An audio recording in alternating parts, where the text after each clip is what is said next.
Merhaba arkadaşlar, örgü kanalıma hoş geldiniz. Minik kız çocuklarımız için hem kolay hem de güzel tığ işi bir takım yaptım. Bakın rengi de çok güzel arkadaşlar. Bu şekilde güzel bir bolero yelek yaptım. Minik kız çocuklarımız için çok şirin ve güzel. Buna takım olarak yine çok güzel bir etek yaptım tığ işi. Bakın bunu da çiçeklerle süsledim. Eteğin arkasından da bakın düğmeli yaptım. Bunlara takım olarak yine rengarenk çiçeklerden oluşan saç bandı yaptım. Ben bu saç bandının anlatımını ve etek anlatımını yaptım. YouTube kanalıma yükledim arkadaşlar. Siz de böyle güzel bir takım yapmak isterseniz bu eteğin ve saç bandının olduğu YouTube linklerini izlediğiniz bu videonun açıklama bölümüne ekliyorum. O linkleri tıklayarak siz de bu takım gibi yapabilirsiniz arkadaşlar. Veya Ece'nin Örgüleri YouTube kanalından tığ işi etek ve saç bandı olarak aratarak kolayca bulabilirsiniz. Biz bugün bu güzel ve kolay bolero yelek örgüsünü yapacağız. Yelek örgüsüne yakadan zincir yaparak başlıyoruz. Ben bugün bu takım örgüsünü arkadaşlar 3-6 aylık bebek ölçüsüne göre yapıyorum. Ama siz bunu daha büyük çocuklarınız için yapabilirsiniz. 6-12 ay için yapabilirsiniz. 2-3-4 yaş, her yaş çocuklarınız için yaparak kullanabilirsiniz. 1 yaşa kadar benimle aynı sayıda başlamanızda hiçbir sorun yok arkadaşlar. Aynı sayıda başlarsınız. Benim yaptığımdan 1 sıra fazla yaparsanız 6 aylık bebek için olacaktır. 2 sıra fazla arttırma yaparsanız da 12 aylık bebek için olacaktır. Diğerlerini benimle aynı şekilde yapabilirsiniz. Yakasında bakın çiçek süslemesi yaptım. Çok güzel oldu. Siz bu çiçek süslemesini yapmadan sade olarak da kullanabilirsiniz. Bir düğme yaptım buraya. Bakın çok kolay giydirip çıkarabiliyoruz. Açık olarak görelim. Bakın arka görüntüsü böyle arkadaşlar.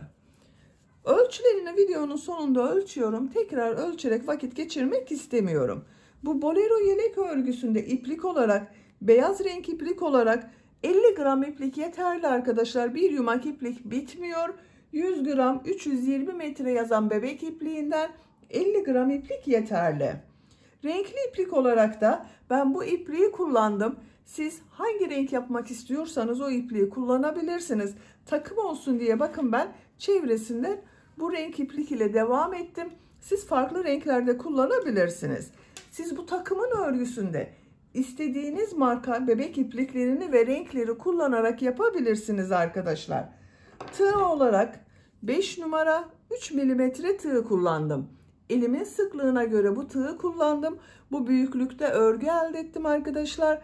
Sizin eliniz sıkıysa yaptığınız ölçü benim yaptığım ölçüden daha küçük olur. Eliniz sıkıysa 3,5-4 milimetre tığları kullanırsanız daha güzel olur arkadaşlar. İpliği tığı hazırlayalım. Hep birlikte bu güzel bolero yelek örgüsüne başlayalım. Örgü kanalıma abone değilseniz abone olmayı unutmayın lütfen. Örgü kanalıma abone olmak ücretsiz. Örgü kanalıma ücretsiz abone olup orada bulunan zil şeklini dokunarak açık yaparsanız kanalıma video yüklediğim zaman ilk önce size bildirim gelir. Örgülerimden herkesten önce sizin haberiniz olur. İzlediğiniz videolarıma beğeni ve yorumlarınızı yaparsanız çok sevinirim arkadaşlar. Hepinize kolay gelsin. İyi çalışmalar.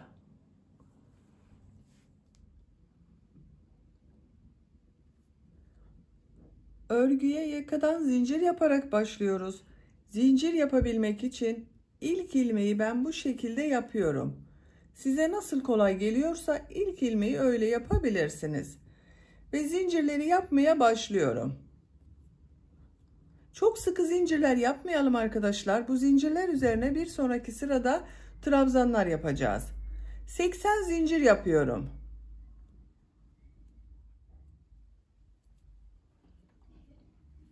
Zinciri yaptım.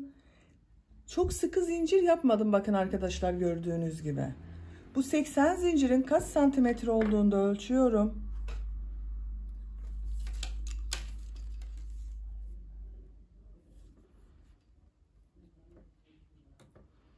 Ölçtüğüm zaman 32 santimetre uzunluk var. Benim yapacağım ölçü için yeterli. 3 zincirde dönüş için yapıyorum. 1 2 3. Tığın üzerine iplik alıyorum. 1 2 3 ilmek atlıyorum. Dördüncü ilmek içine trabzan yapıyorum. Ön bölüm için 11 trabzan yapıyorum. Bu 3 ilmek atladığımda bir trabzan. 1 2 3 4 5 6 7 8 9 10 11. 1 2 3 4 5 6 7 8 9 10 11 trabzanı yaptım. 2 zincir yapıyorum. Yanında bulunan, bakın, ilmek içine, aynı ilmeği değil, yanında bulunan ilmek içerisine kol bölümü için ilk trabzanı yapıyorum. Kol bölümüne 18 trabzan yapacağız. 1 2 3 4 5 6 7 8 9 10 11 12 13 14 15 16 17 18. Kol bölümü için 18 trabzan yaptım. 2 zincir yapıyorum. Arka bölüm için yanında bulunan ilmeğe ilk trabzanı yapıyorum. Arka bölüm için 22 trabzan yapıyorum. 1 2 3 4 5 6. Biraz hızlı yapıyorum arkadaşlar bu arayı. 7 8 9 10 11 12 13 14 15 16 17 18 19 20 21 22. Arka bölüm için 22 trabzan yaptım. 2 zincir yapıyorum. Kol bölümü için 18 trabzan yapıyorum. Bu kolda 18 trabzan yaptık. Buraya da 18 trabzan yapıyorum. 18 trabzanı yapalım. 18 trabzanı yaptım. 2 zincir yapıyorum. Ön bölüm için 11 trabzan yapıyorum. 1 2 3 4 5 6 7 8 9 10 11. 11 trabzanı yaptım. Yakanın ayrımlarında yaptık bu sırada arkadaşlar. Bu sırada ön bölümler için 11 trabzan, kol bölümleri için 18 trabzan, arka bölüm için de 22 trabzan yaptık. İkinci sıradayız. İkinci sırada bu 2 zincir yaptığımız yerlerde 1 trabzan, 2 zincir, 1 trabzan şeklinde arttırmalar yapacağız. Bir zincir yapıyorum, örgüyü çeviriyorum. İlk ilmek üzerine trabzan yapıyorum. Diğer ilmekleri de trabzan yaparak devam ediyorum.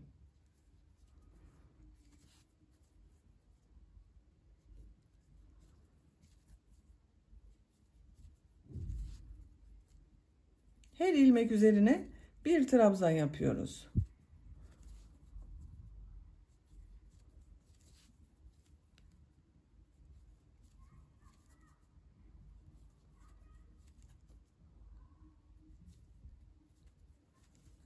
Bakın 2 zincir yaptığım yere geldim.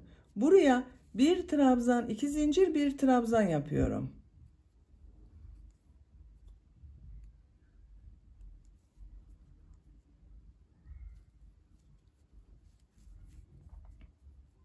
Bir trabzan, 2 zincir, bir trabzan şeklinde arttırmayı yaptık. Diğer ilmekleri trabzan yaparak devam ediyorum. Arttırma yapacağımız buraya kadar devam edelim. Arttırma yapacağımız yere kadar trabzanları yaptım. Bu arttırma yerine de bir trabzan, 2 zincir, bir trabzan yapıyorum.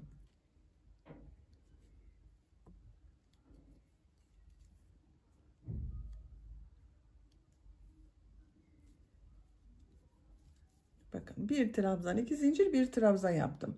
Bu bir trabzanın birisi kol bölümü için, bir diğeri arka bölüm için oldu. Diğer ilmekleri trabzan yaparak devam ediyorum. Arttırma yapacağımız buraya kadar devam edelim. Arttırma yapacağımız yere kadar trabzanları tamamladım. Bu arttırma yerine bir trabzan, 2 zincir, bir trabzan yapıyorum. Bir trabzan, 2 zincir, bir trabzan. Kol bölümünde bulunan ilmekleri trabzan yaparak devam ediyorum. Arttırma yapacağımız buraya kadar devam edelim. Arttırma yapacağımız yere kadar bakın trabzanları tamamladım. Bu arttırma yerine de bir trabzan, 2 zincir, bir trabzan yapıyorum.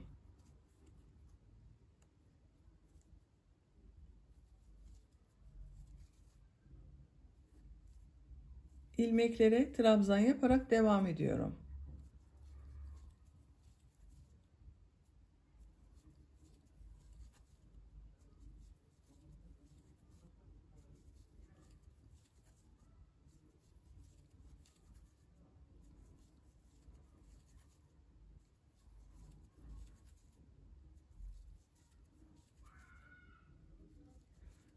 Sıra sonunda bulunan bakın bu 3 ilmek atlayarak bir trabzan yapmıştım.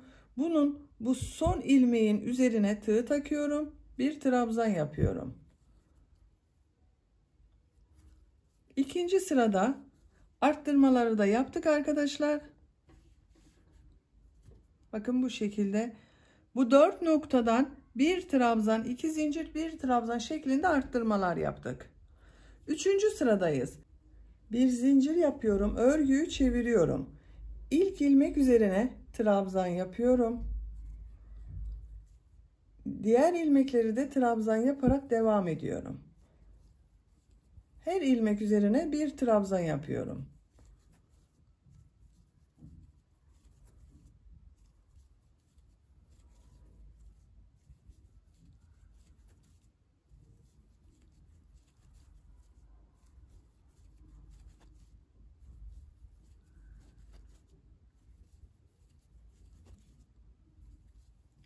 Arttırma yapacağım yere kadar bakın trabzanları yaptım. Bu arttırma yerine bir trabzan, 2 zincir, bir trabzan yapıyorum.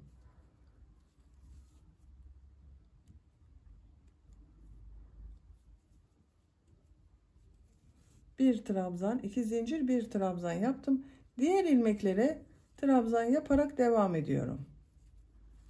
Bakın arttırma yerinde bir trabzan, 2 zincir, bir trabzan yapıyoruz. 11 trabzan ile başladık. İkinci sırada 12 trabzan oldu. Üçüncü sırada 13 trabzan oldu. Sayalım isterseniz, bakın 1, 2, 3, 4, 5, 6, 7, 8, 9, 10, 11, 12, 13. Her sırada bir trabzan artıyor arkadaşlar. Bu şekilde arttırmalar yaparak sıra sonuna kadar devam edelim. Bu arttırma yerlerinde bir trabzan, 2 zincir, bir trabzan şeklinde arttırmalar yapıyoruz. Diğer ilmeklere birer defa trabzan yapıyoruz. Sıra sonuna kadar tamamlayalım. Üçüncü sırada her ilmek üzerine birer defa trabzan yaptım. Bu arttırma yerlerinde de bir trabzan, 2 zincir, bir trabzan şeklinde arttırmalar yaparak sıra sonuna kadar tamamladım. Bakın arkadaşlar. Görüntüsü böyle. Dördüncü sıradayız. Bir zincir yapıyorum. Örgüyü çeviriyorum. İlk ilmek üzerine trabzan yapıyorum. Diğer ilmekleri de trabzan yaparak devam ediyorum. Arttırma yapacağımız buraya kadar devam edelim. Arttırma yapacağımız yere kadar trabzanları tamamladım. Bu arttırma yerine bir trabzan, 2 zincir, bir trabzan yapıyorum.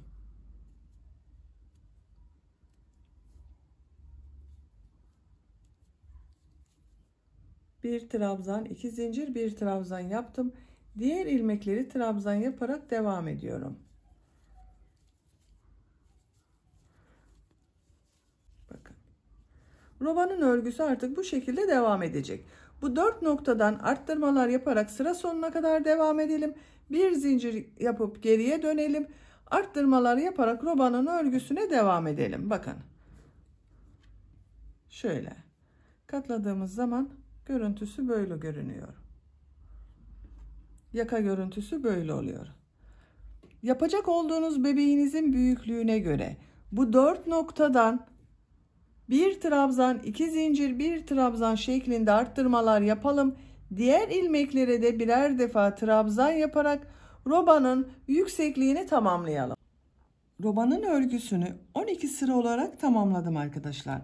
Sayıyorum: 1, 2, 3, 4, 5, 6, 7, 8, 9, 10, 11, 12. Arttırma yerlerinde bir trabzan, 2 zincir, bir trabzan şeklinde arttırmalar yaptım bakın. Santimetre olarak da ölçüyorum. Ölçtüğüm zaman 10 santimetre yükseklik var. Benim yapacağım ölçü için yeterli. Siz biraz daha büyük olsun istiyorsanız bir veya iki sıra daha arttırmaya devam edebilirsiniz. Açık olarak görelim. Bakın bu şekilde.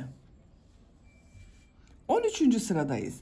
13. sıradan itibaren kol bölümünü gövde bölümünden ayırıyorum. Sadece gövde bölümüyle örgüye devam ediyorum.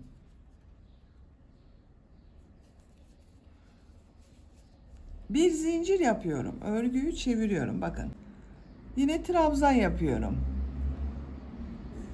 Bakın her ilmeğe bir trabzan yapıyorum.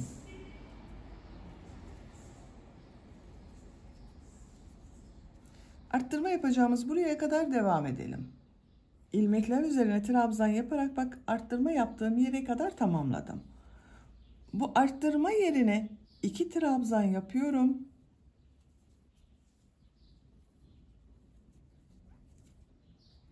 Kol altı için 3 zincir yapıyorum. 1, 2, 3. Çok sıkı zincir yapmayalım arkadaşlar bu zincirleri. Bir sonraki sırada üzerine trabzan yapacağız. Tığ üzerine iplik alıyorum. Kol bölümünde bulunan bütün ilmekleri atlıyorum. Bu arttırma yerine 2 trabzan yapıyorum. Bak arttırma yerinde 2 trabzan yapıyorum. 3 zincirle kol altını yaptım. Diğer ilmeklere birer defa trabzan yapıyorum. Diğer kol altı için buraya kadar devam edelim.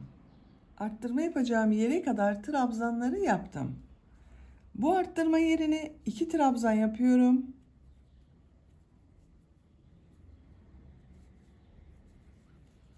Kol altı için 3 zincir yapıyorum. 1, 2, 3.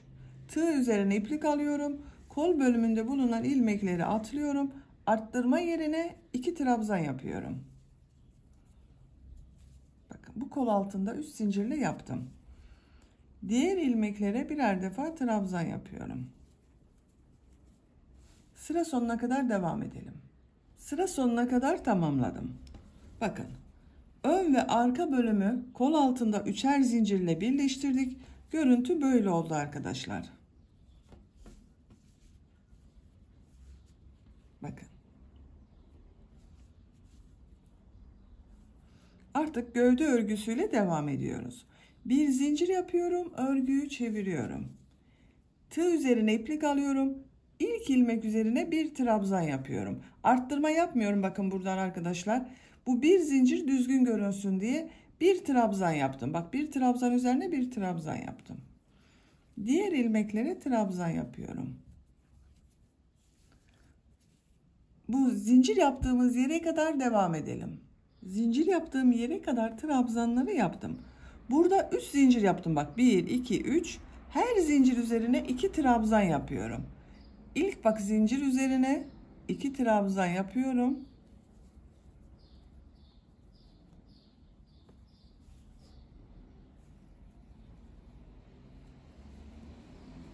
İkinci zincir üzerine de 2 trabzan yapıyorum.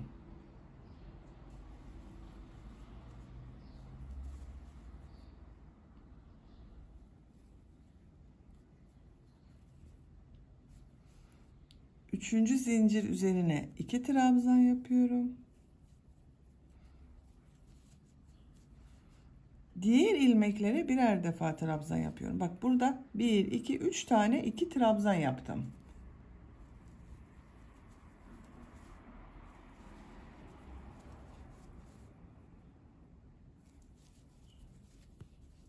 Bakın görüntüsü böyle arkadaşlar. Buraya kadar devam edelim. Buraya kadar trabzanları yaptım bakın. Burada 3 zincir üzerine de ikişer trabzan yapıyorum. İlk zincir üzerine 2 trabzan yapıyorum.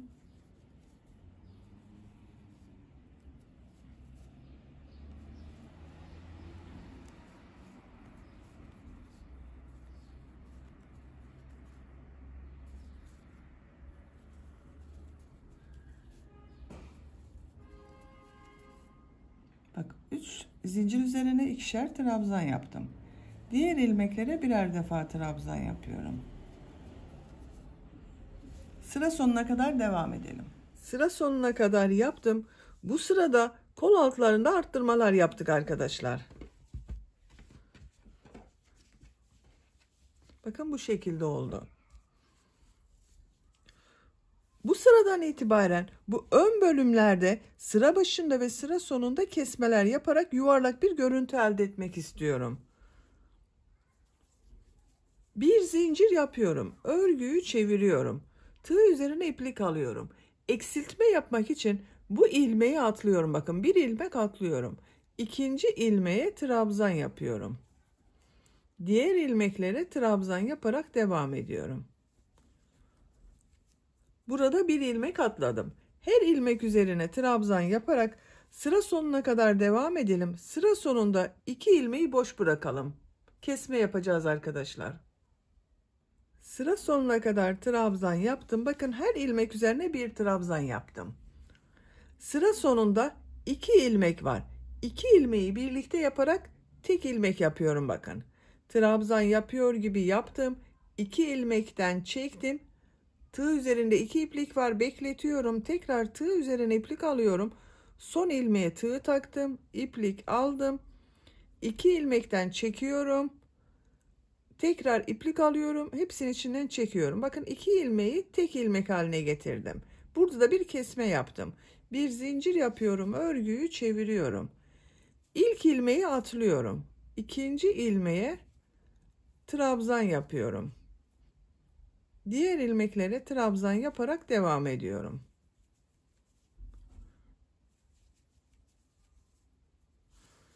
Sıra sonunda yine 2 ilmek kalacak arkadaşlar. Buraya kadar devam edelim. Sıra sonuna kadar yaptım. Sıra sonunda 1-2 ilmek kaldı. Bu 2 ilmeği birlikte yaparak tek ilmek yapacağız. Tığ üzerine iplik alıyorum. Bu ilmeğe tığ takıyorum. Trabzan yapıyor gibi yaptım. Bakın bekletiyorum. Tekrar tığ üzerine iplik alıyorum. Son ilmekten de ilmek alıyorum. 2 ilmekten çektim. Bakın tığ üzerinde 3 ilmek var. Hepsini birlikte çekiyorum. Burada bakın eksiltme yaptım. Tek ilmek oldu. Bir zincir yapıyorum. Örgüyü çeviriyorum. İlk ilmeği atlıyorum. İkinci ilmeğe trabzan yapıyorum. Burada da bir kesme yaptık. Diğer ilmekler üzerine trabzan yaparak devam ediyorum. Sıra sonunda yine kesme yapacağız arkadaşlar. 2 ilmek kalasıya kadar devam edelim. Sıra sonuna kadar yaptım. Sıra sonunda bakın yine 2 ilmek var. 2 ilmeği birlikte yaparak tek ilmek yapıyorum.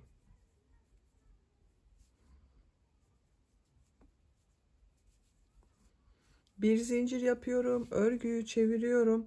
Bir ilmek atlıyorum. İkinci ilmeğe trabzan yapıyorum.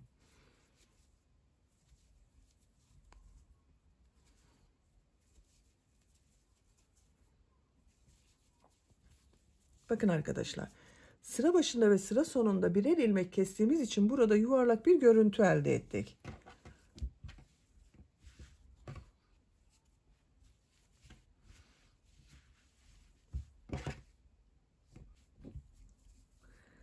Sıra sonuna kadar devam edelim. Sıra sonunda yine 2 ilmek kalacak, kesme yapacağız burada. Sıra sonuna kadar tamamladım. Sıra sonunda 2 ilmek kaldı. 1, 2. Tığ üzerine iplik alıyorum. 2 ilmeği birlikte yaparak eksiltme yapıyorum bakın.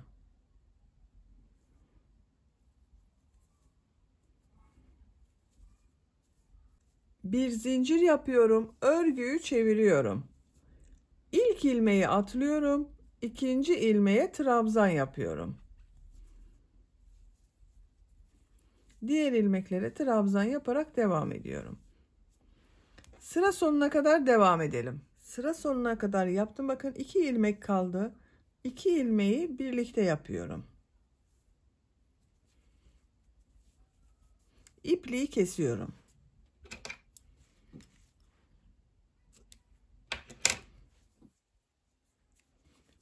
Bakın arkadaşlar, kol altından sonra 1, 2, 3, 4, 5, 6 sıra trabzan sırası yaptım. Ön bölümlerde sıra başında ve sıra sonunda kesmeler yaptım. Bu şekilde bir bakın yuvarlak görüntü elde ettik. Şimdi renkli iplik ile başlıyorum. Modelleri yapacağız. Yaka ucundan başlıyorum. Buradan ilmek yapıyorum. Bakın örgünün düz tarafı arkadaşlar burası. Bu yakadan başlıyorum. Bir zincir yaptım, sağlamlaştırdım. Sık iğne yapıyorum. Tığ üzerine iplik alıyorum. Bakın bu bir ilmeği atlıyorum. Bu ikinci ilmeğe 5 trabzan yapıyorum.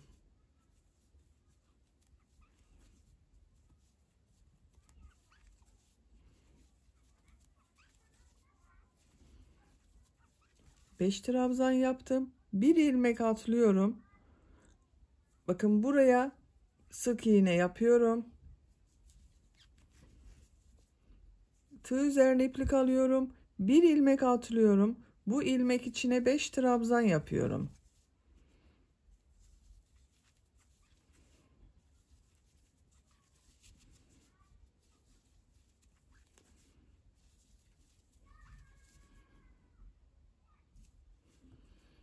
Bu ilmeği atlıyorum. Sık iğne yapıyorum. Tığ üzerine iplik alıyorum. Bakın bir ilmek atlıyorum. 5 trabzan yapıyorum.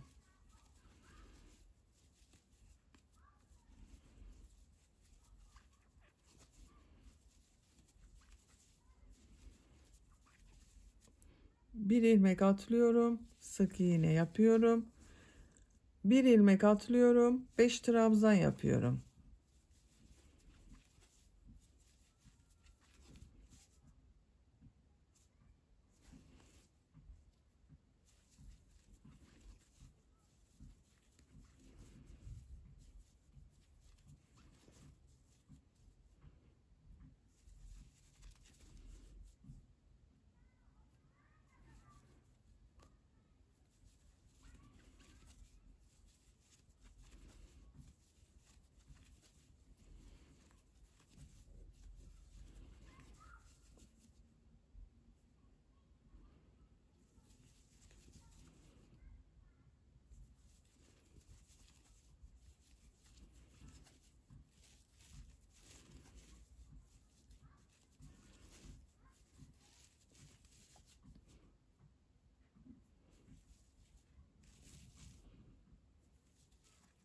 Bakın köşedeyim arkadaşlar. 5 trabzan yapıyorum.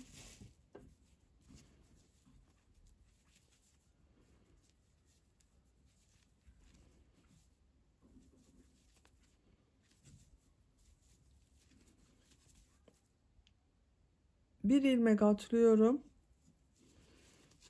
Sık iğne yapıyorum. Bir ilmek atlıyorum. 5 trabzan yapıyorum. Bakın bu şekilde modeller yapıyoruz.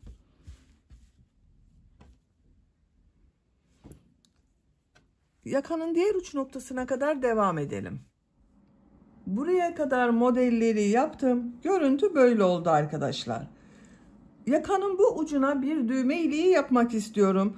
Bakın bir sık iğne yaptım. Bir model yapacağız. O modeli yapmadan önce bakın şu modelin iki model ortasına bir düğme iliği yapmak istiyorum. 1, 2, 3, 4, 5, 6, 7, 8 zincir yapıyorum. Aynı ilmeğe sık iğne yapıyorum. Bakın düğme iliğini yaptım. Siz bunu 7 zincirde yapabilirsiniz arkadaşlar. 9 zincirde yapabilirsiniz. Dikecek olduğunuz düğmenin büyüklüğüne göre bu zincir sayısı değişir.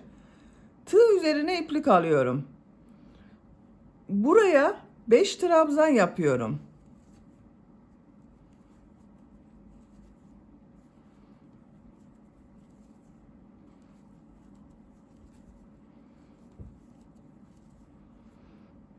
Bu ilk ilmeğe bakın. Sık iğne yapıyorum.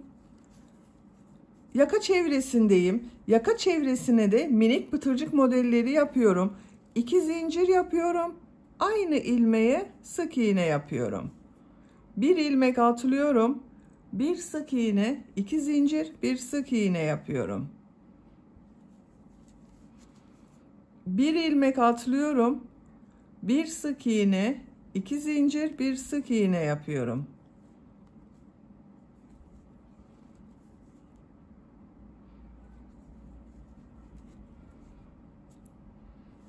Buraya kadar devam edelim. Yaka çevresinde pıtırcık modelleri yaparak buraya kadar tamamladım.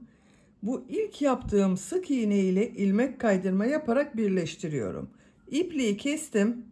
Şu şekilde bitirdim arkadaşlar. Bakın yaka çevresinin görüntüsü böyle oldu. Şimdi kol örgüsünü yapalım. Ben kol örgüsünün birisini bakın bu şekilde yaptım. Burada yaptığım modeli kolda yaptım arkadaşlar. Kol altından başlıyorum. İplik bağlıyorum.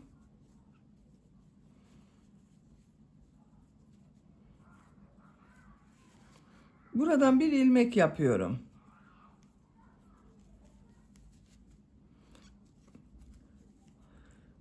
Tığ üzerine iplik alıyorum. Bakın bu bir ilmeği atlıyorum. İkinci ilmeğe 5 trabzan yapıyorum. İplik ucunu da içinde tutuyorum bakın.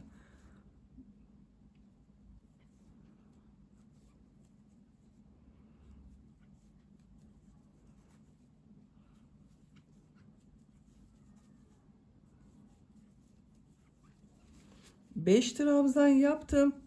Bir ilmek atlıyorum. İkinci ilmeğe sık iğne yapıyorum. Tığ üzerine iplik alıyorum. Bir ilmek atlıyorum. İkinci ilmeğe 5 trabzan yapıyorum.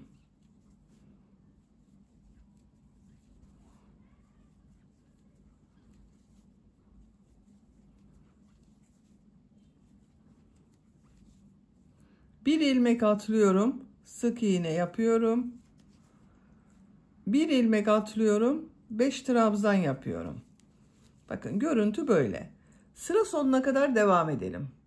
Sıra sonuna kadar modelleri yaptım. En son bakın ilmeğe de 5 trabzan yaptım. Bu ilmek ile ilmek kaydırma yaparak birleştiriyorum. İpliği kesiyorum.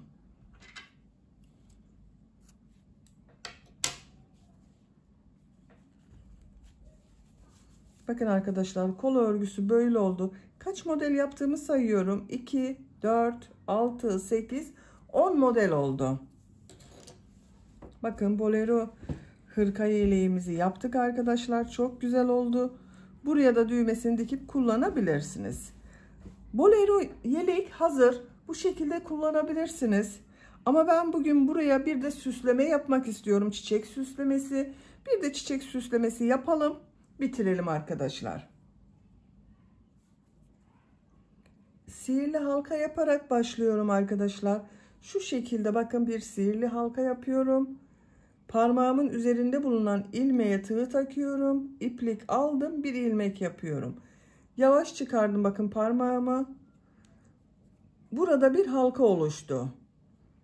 Bir zincir yapıp sağlamlaştırdım. 3 zincir yapıyorum. Tığ üzerine bir defa iplik doluyorum.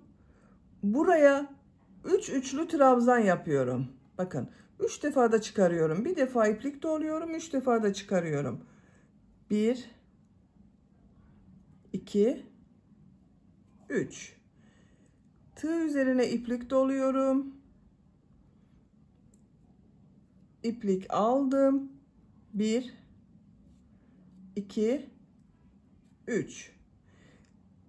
Tekrar tığ üzerine iplik doluyorum. 1 2 3 defa da çıkardım bakın. 3 zincir yapıyorum. Sihirli halka içine sık iğne yapıyorum. İlk yaprağı yaptık. Bunun gibi 5 tane yapacağız arkadaşlar. 3 zincir yapıyorum. Tığ üzerine iplik doluyorum. 3 üçlü trabzan yapıyorum.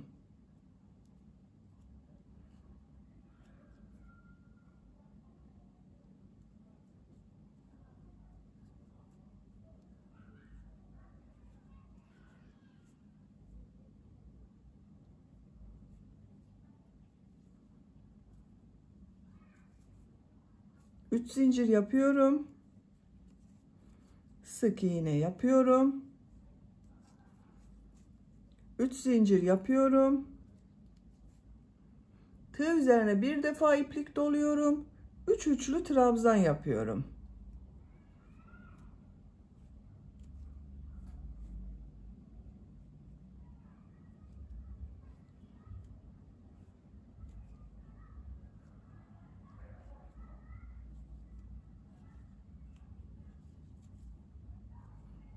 Üç zincir yapıyorum. Sık iğne yapıyorum. 3 zincir yapıyorum. 3 üçlü trabzan yapıyorum.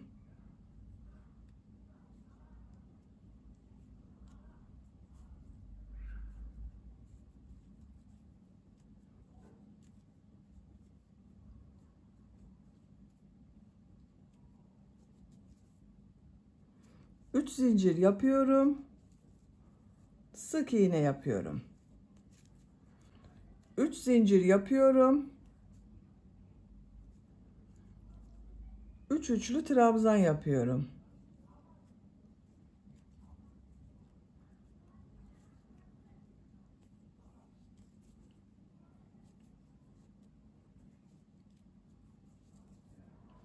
Üç zincir yapıyorum. Sık iğne yapıyorum. 1 2 3 4 5 yapraklı yaptım. Burada bitirdim arkadaşlar. İplik ucunu yavaş çekiyorum bakın. Burada görünen iplik ucunu çekiyorum. Bu aradaki boşluğu kapatıyorum.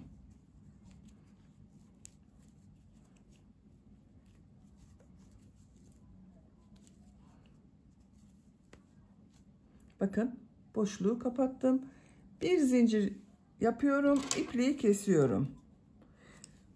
Bunu dikecek olduğumuz yere göre iplik bırakarak kesiyorum arkadaşlar. Çok kısa kesmedim bakın. Dikecek kadar iplik bırakıyorum. Örgünün ters tarafından bağlıyorum.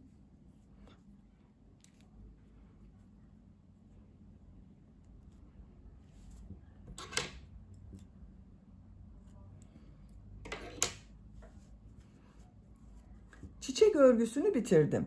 Bu çiçeğin ortasına bir tane sarı tomurcuk yapmak istiyorum. Bakın iğneye sarı renkli bir iplik taktım.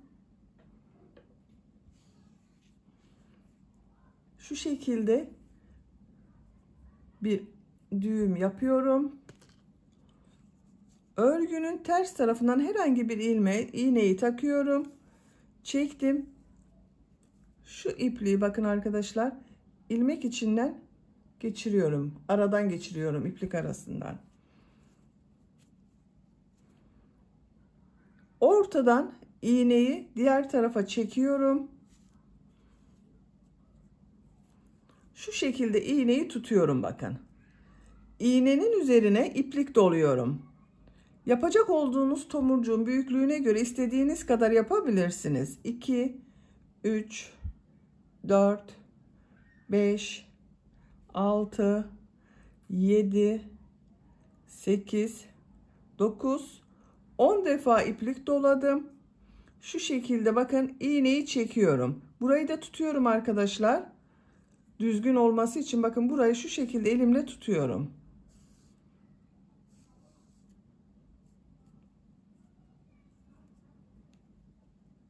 Tomurcuk oluştu. Yine orta noktadan iğneyi diğer tarafa çekiyorum. Bakın tomurcuğu yaptık. Burada ilmek yaparak şu şekilde bakın sağlamlaştırıyorum. İpliği kesiyorum.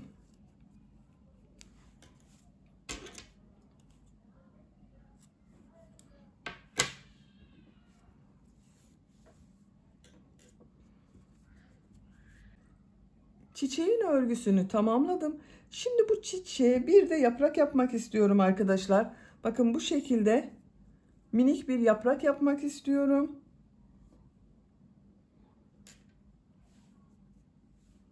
Bakın. Bu renk bir yeşil iplik kullanıyorum. Siz istediğiniz renk yeşil iplikleri kullanabilirsiniz.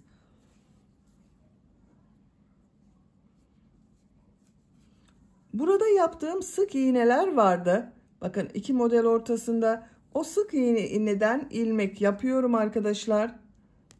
Şu şekilde bakın. Tığ taktım. Yeşil renkli iplik ile ilmek yapıyorum.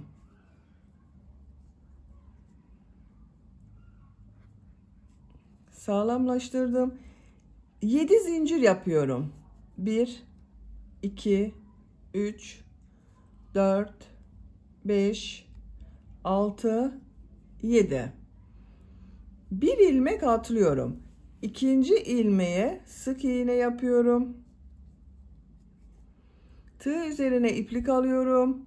Yarım trabzan yapıyorum. Bir defada çıkarıyorum bakın arkadaşlar. 3 ilmek var. Hepsinin içinden bir defada çekiyorum. Tığ üzerine iplik alıyorum. 3 ilmek var bakın burada. 3 trabzan yapıyorum. Her ilmek üzerine bir trabzan yapıyorum.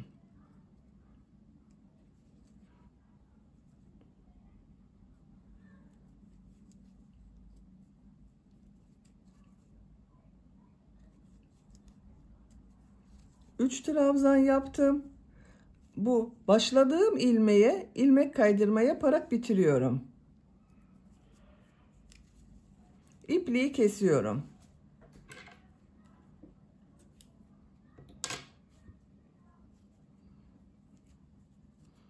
Bakın artık çiçeğimiz hazır. Çiçek örgüsünü hazırladım arkadaşlar. Şimdi bu çiçeği yaptığımız bu bolero yeleğe dikebiliriz. Bakın burayı süsleme yapacağız.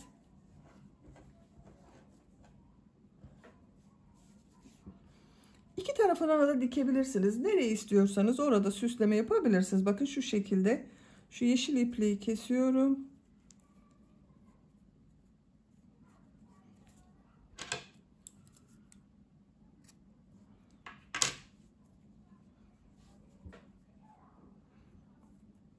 Ben diğer renklerde hazırladım. Siz de hazırlayabilirsiniz.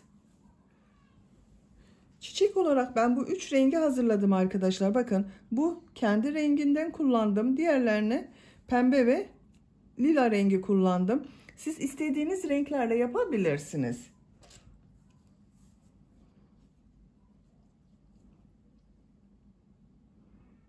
İğneye takıyorum. Nereye dikeceğime bakıyorum. Bakın şu şekilde arkadaşlar.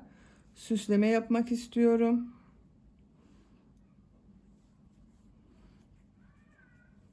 İlk önce bunu dikelim.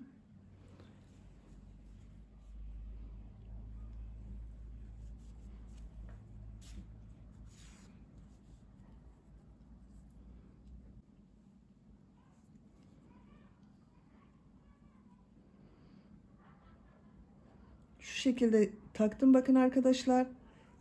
Diğer iki yaprak arasında bulunan sık iğneden de aynı şekilde dikiyorum.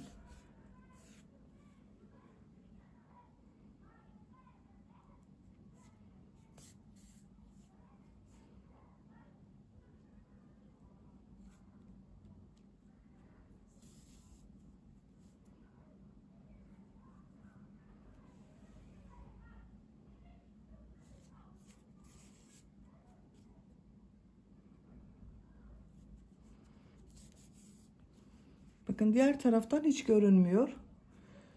Burada iplik ucunu kaybediyorum. Keseceğiz artık ipliği. Şu şekilde bakın doladım, sağlamlaştırdım.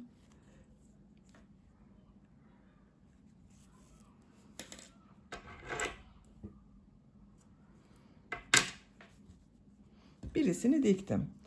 Şimdi diğerini dikiyorum. Yine aynı şekilde iplik ucunu iğneye takıyorum. Şu şekilde yerleştiriyorum bakın.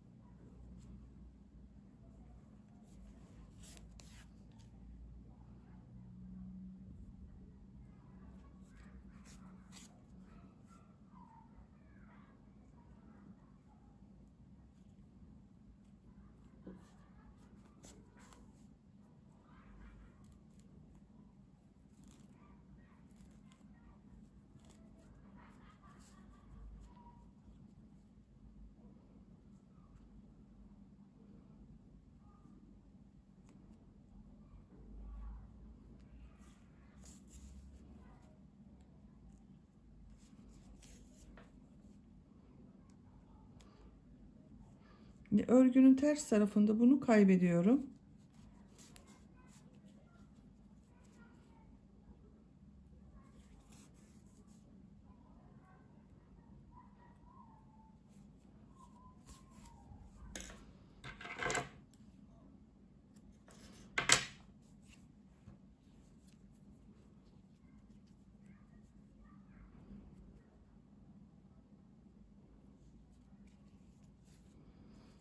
Bu pembe çiçeği de bakın buraya dikiyorum.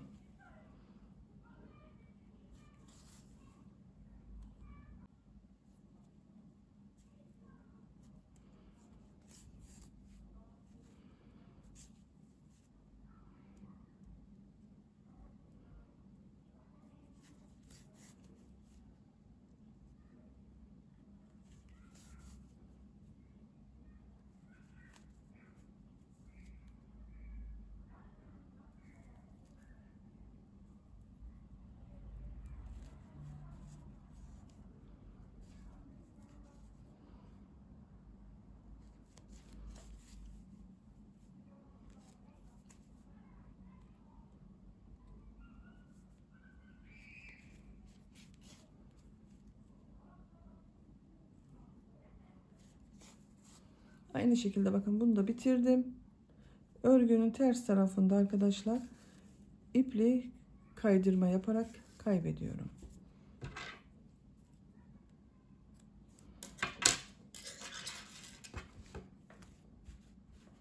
Bakın bu şekilde oldu. Çok güzel oldu. Bitmiş olarak size ölçülerini söylüyorum. Kol altının buradan gövde genişliğini ölçüyorum. 24 santimetre. Yüksekliğini ölçüyorum. Omuzdan yükseklik 19 santimetre. Kol yüksekliğini ölçüyorum. 11 santimetre. Ben bugün 3 aylık bir bebek için yaptım. 3-6 ay arası bir bebek için yaptım arkadaşlar. Bu büyüklükte oldu. Beni dinlediğiniz ve izlediğiniz için hepinize çok teşekkür ederim. Örgü kanalıma abone değilseniz abone olmayı unutmayın lütfen. Örgü kanalıma abone olmak ücretsiz. Örgü kanalıma ücretsiz abone olup orada bulunan zil şeklini dokunarak açık yaparsanız kanalıma video yüklediğim zaman ilk önce size bildirim gelir. Örgülerimden herkesten önce sizin haberiniz olur. İzlediğiniz videolarıma beğeni ve yorumlarınızı yaparsanız çok sevinirim arkadaşlar. Sizlerle yeni örgülerde görüşmek dileğiyle. Hoşça kalın, sevgiyle kalın.